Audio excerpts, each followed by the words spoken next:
احكي لك حدوته جميله قوي، جميله زيك كده. عارفه الحدوته دي بتاعت بابايا. كان في حرب في مصر هنا، في حته في مصر اسمها سينا. كان في ناس وحشين قوي جم احتلوا سينا دي وخدوها مننا. بابايا ومعاه ضباط كتير راحوا عشان يطردوهم من الارض دي. كان بابا قبل ما يضرب الصاروخ بتاعه يقول آية في القرآن، يقول وما رميت إذ رميت ولكن الله رمى. يروح الصاروخ طالع ضارب الطيارة موقعها.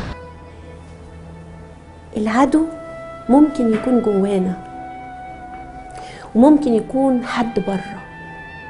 لو بره بنحاربه وبننتصر عليه بنبقى أقوياء زي بابايا كده والظباط اللي معاه.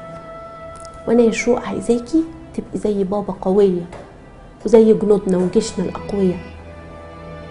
جواكي عدو هتحاربيه وهتقاوميه وهتنتصري عليه.